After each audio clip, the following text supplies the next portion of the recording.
Hello, everybody. Today, we're going to talk about something that I deal with patients all the time. Maybe they are comparing themselves to someone, but they feel stuck, right? They're really stuck in this perfectionism on a plant-based diet. And so the reason I want to help you understand how to get over this is because it is not an uncommon problem. And so they almost push themselves into being so perfectionist because they hear different things that they believe they have to do this or they're going to fail.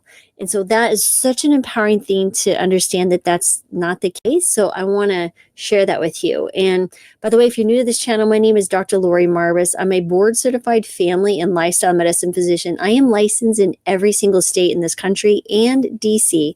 So I've seen patients across this country in every single state that are plant-based eaters. And I've been plant-based myself for over 13 years. And so I feel very uniquely qualified to answer questions because I've talked to thousands of people who eat a plant-based diet. I've seen their labs. They see me as a physician. They're telling me things that they don't even tell their own family members. So I'm taking all that knowledge and trying to bring it here to a space for you so that you can understand how to transition to this plant-based eating, which also opens up so many other areas of your life that you may be not even realize that once you start feeling better and because you're putting better food into your body, many things improve. So let's get started with the topic at hand. And really just a reminder, shifting to the plant-based diet can absolutely feel empowering, right? But it can also trigger some unexpected challenges, particularly the pressure to do it perfectly, right? So one of the most insidious barriers is negative self-talk. It's the inner voice, I call it the crazy roommate, that criticizes, judges, and shames you when you don't meet unrealistic expectations. The voice often stems from deeper emotional and societal factors, but there is good news that you can quiet it. I've done it myself. So we're going to explore where the negative self-talk comes in, how it manifests on a plant-based diet journey, and really actionable strategies to overcome it. So what are the roots of negative self-talk? Negative self-talk often stems from a combination of internal and external factors. So I'm going to talk about 4 in particular. Number 1 is societal and cultural pressures, right? So we live in a world that celebrates extremes and rewards perfection. Social media, influencers, and diet culture just kind of amplify the idea that you should always be doing more, preparing elaborate meals and avoiding every imperfection or committing to the plant-based living without compromise. This creates a sense of quote unquote falling short whenever you don't meet the unrealistic expectations or standards. Number 2 is this all or nothing thinking, right? Perfectionist tendencies tend to develop from rigid thinking patterns. If I can't do this perfectly, I've failed. This mindset erodes your self-worth. As success, it only is defined by unattainable ideals. So missing one plant-based meal can feel like total failure rather than a single moment in a much larger journey of your life. Number 3 is fear of judgment. You may fear judgment from others, like including friends, family, or even the vegan community. Sometimes we'll eat our own. It's insane. If your choices aren't perfect, you may find that others who strive for the plant-based diet ideal will judge you or not even allow you in their communities because you're not doing it the way they perceive to be perfect. And that is it's not only harmful to the world in at large, but harmful to the community, to themselves. It's just beyond frustrating.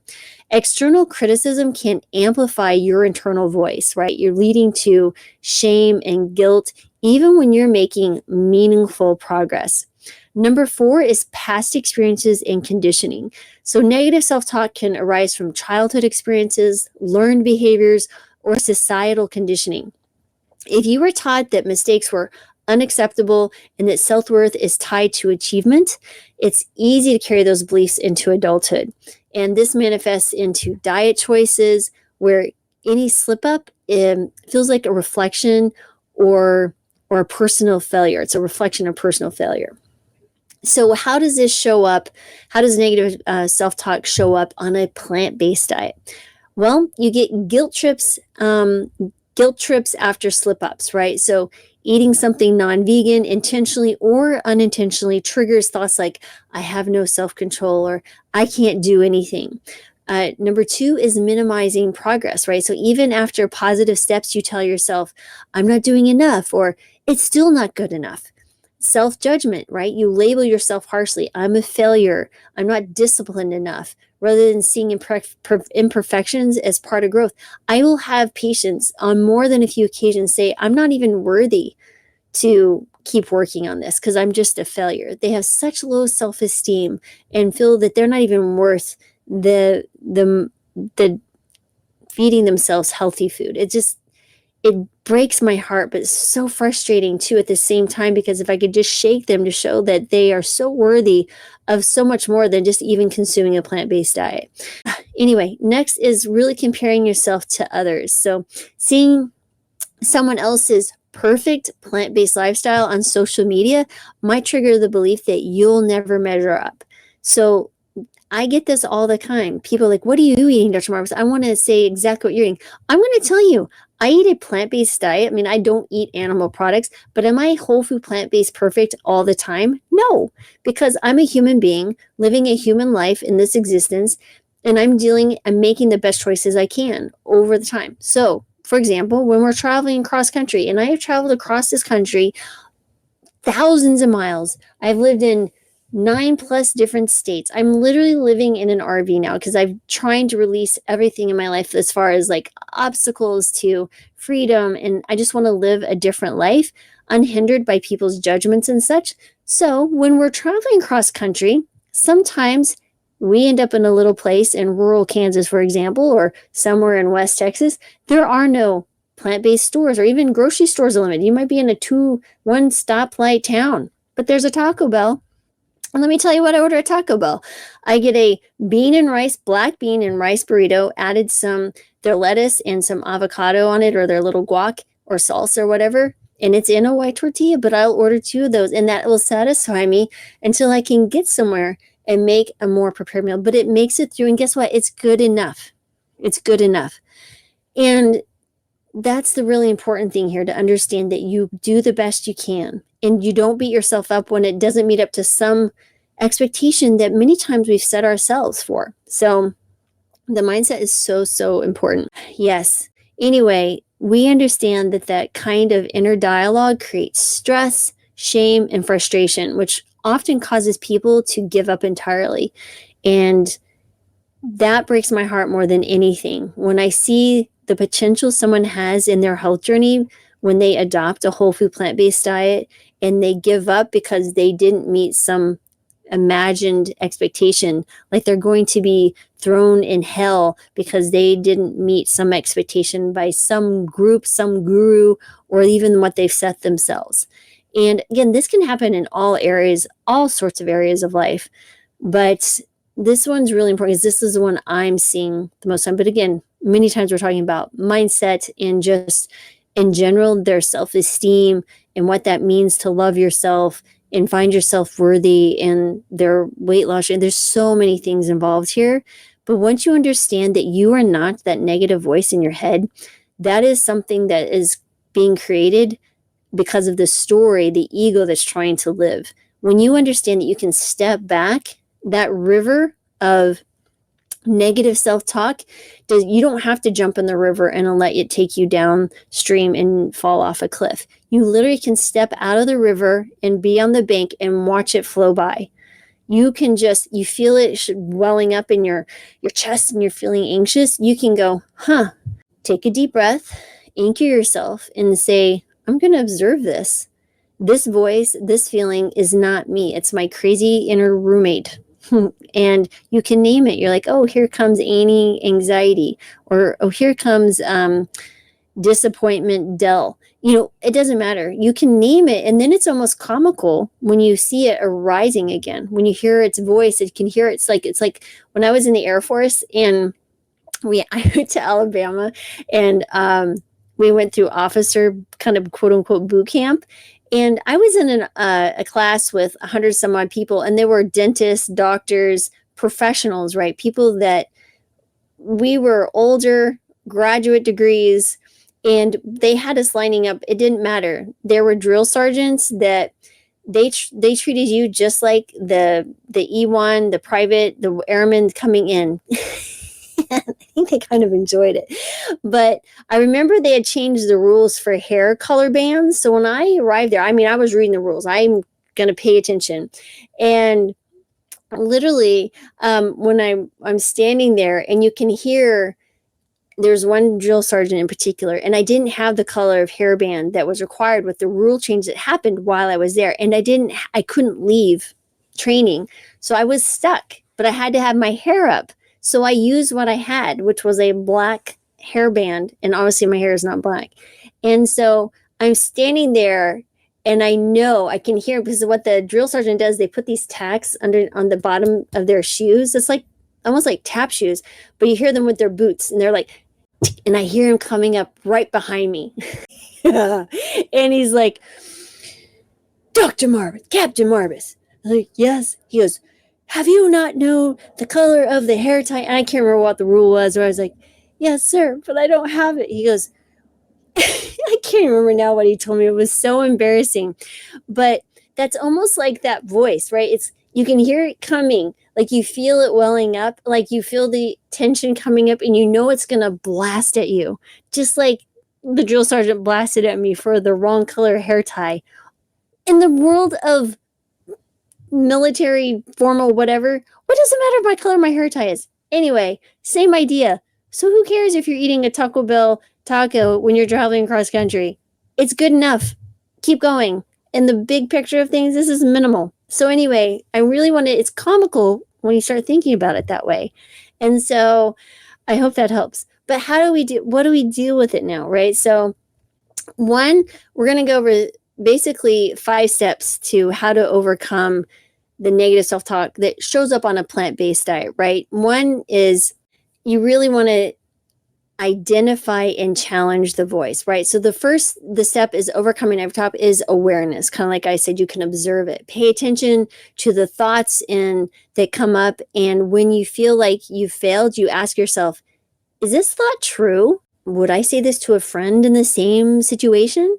What evidence do I have that I'm making progress, even if it's not perfect? So challenging these thoughts helps you realize they've often are exaggerated and untrue. But replace I failed today with I made progress by eating more plant-based meals than I did yesterday. Just get 1% better each day. That's all you need.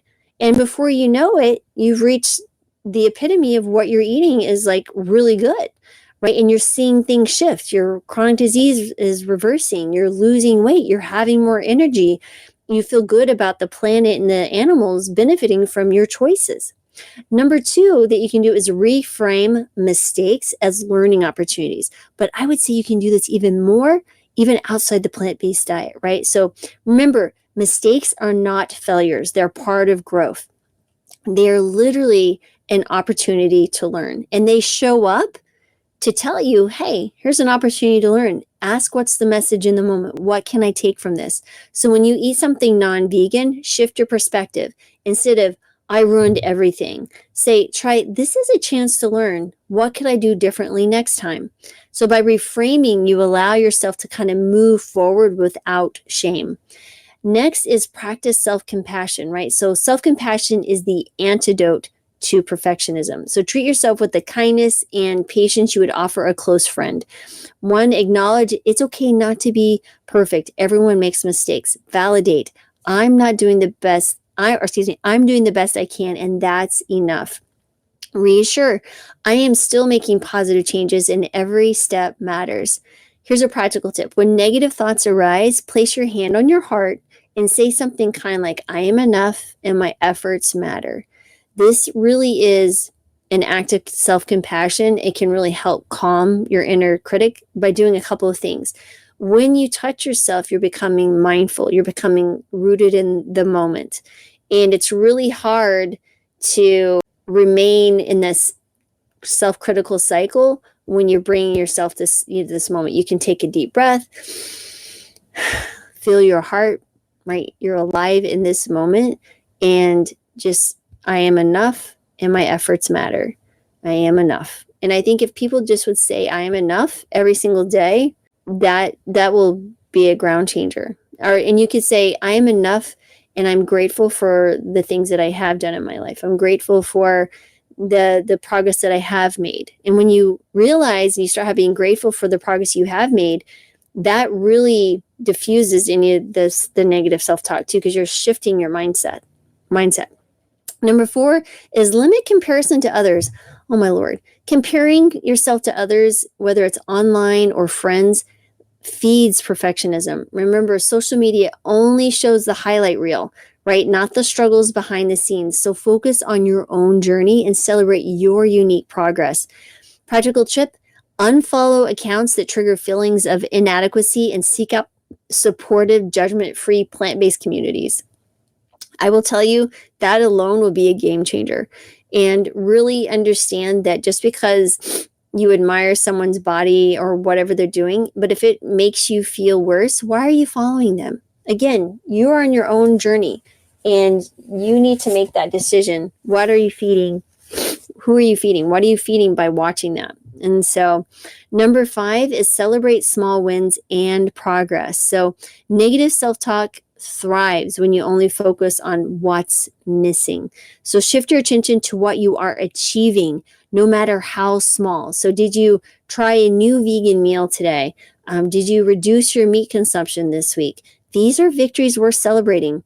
And a really practical tip is at the end of each day, write down one positive choice you made. And over time, this habit reinforces progress and helps quiet the perfectionist thoughts. So remember, you are enough even on an imperfect journey. The negative self-talk often stems from your societal pressure, your all or nothing thinking, and deep-seated beliefs about perfection. But the truth is, perfection isn't the goal, progress is. And by identifying and challenging those negative thoughts, practicing your self-compassion, celebrating small wins, you can break free from the cycle of guilt and judgment. So remember, plant-based living lifestyle is not about being flawless. It's about making choices that align with your values and your goals, one step at a time. Every meal, every decision, and every moment of growth counts. And regardless of whether it's perfect, you're not failing if you're learning, and that success alone is worth celebrating. So I hope this helps, guys. I see this so many times with patients and people in my own life. I really pray for you that, and all of us, that we can heed even a little bit of what I'm saying here, because I've seen it destroy lives when you are just so bent on being perfect that you give up. Don't give up. Don't give up. So I hope you found that helpful. And as always, I'm sending love, joy, and healing and harmony your way. And I wish you the best rest of your day. And I'll talk to you